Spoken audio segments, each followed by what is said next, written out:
Moving to another part of the world completely, but staying with football, the sport in Nepal is going through a difficult time.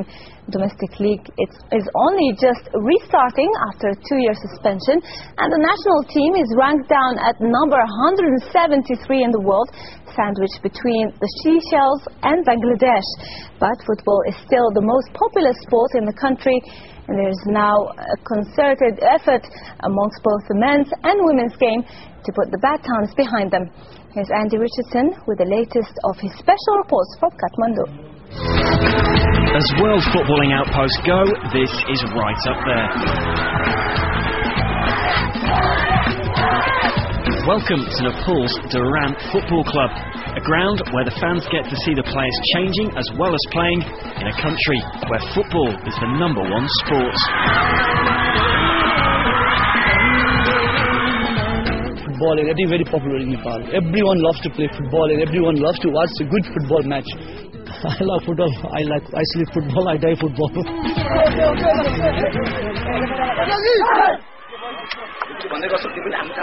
Durand FC are hosting the Nepal Police Club, widely considered to be the best team in the country.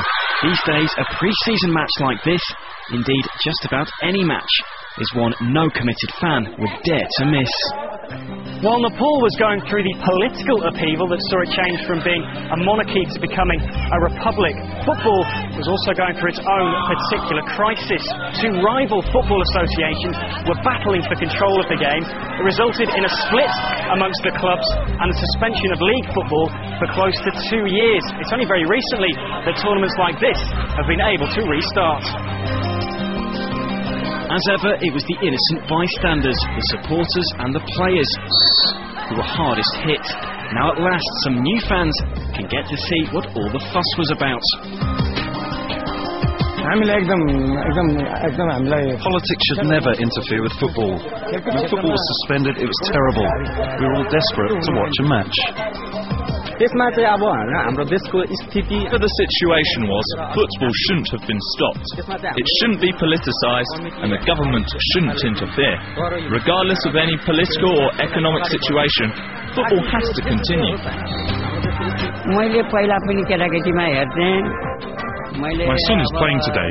He's worked hard to make it at one of the best teams in the country. So when the league was stopped, I felt very bad for him.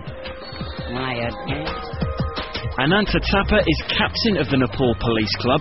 He says the game in his country is only just starting to recover from its 2-year hiatus.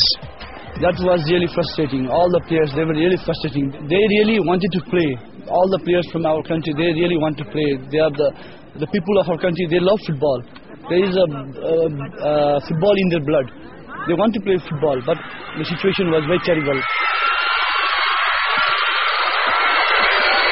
This is the man now in charge of the newly harmonious and fully functioning All Nepal Football Association. But he too comes armed with a substantial list of complaints. If you see the under 13, under 14, youth teams, excellent, we have a team. But you know, after that, because of the financially, we cannot give them more exposure. We cannot send them abroad to have a play. So that is the reasons, if all the things supported by the government, by this our project, definitely Nepal can be one of the best team in Asia. And nowhere is that lack of investment more obvious than at the sadly neglected National Stadium. This is the Dasrat Stadium in the middle of Kathmandu. It may look like a relic from a former time, but believe it or not, this is still the biggest stadium in the country, and it's where the national team plays the majority of its games. Its rather dilapidated, run-down nature, sadly reflective of the recent history of Nepalese football. Women's football has been even worse hit. A lack of funding means they've been unable to play an international match for 5 years. And right now, there is no domestic league. Since women football is just coming up, it's just sprouting, you know, like we are just crawling, let's see. So in this context, I think it will take some time for us to organize a league. If we get to have women league like men's league, it will be more promoted, you know, and we expect more sponsors. Like, if we cannot show any game, then how will the business houses sponsor us? For players who've often come from poor families and had to get over religious and cultural traditions just to join a team in the first place, the league's rebirth can't come soon enough. I've been playing ever since I was at school, but because I come from a poor family, they don't support me. I have to pay it my own way. As players, we don't have any options. There are no league matches and no international games.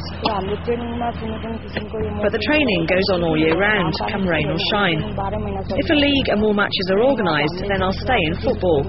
If not, I'll have to look for another future. And while for the women, lining up for an international remains a dreamy ambition, for the men actually playing at that level, reality can be a painful bedfellow. It's not often I find myself looking down at an international goalkeeper, but Bikash Malla is the number one for his country. He's seen firsthand how the clubs and the national side have suffered. These 2 years, not even a single player came to national team because they don't have any opportunity to show their game, you know. It's very bad for the players because our football is little bit going up. Then when we stop the league, then automatically will go down, maybe 5-10 years. But despite all the problems, such is the passion and enthusiasm for football here. Just about everyone you talk to believes better times are on their way. Due to the globalization of this world, we are getting opportunity to see each and every game of English Premier League. We can see the game of Man U, we can see the game of Chelsea, Arsenal, so we can learn a lot from it and we can use it in our game. So it doesn't frustrate, but despite it encourages me just to play football and just play like them.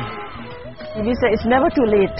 You know, I think a day will come that we will be strong enough to play in the international matches.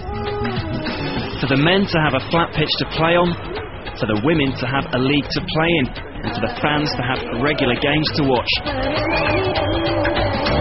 Just now, nothing in Nepalese football, not even the sound systems, can be taken for granted. Andy Richardson, Al Jazeera, Nepal.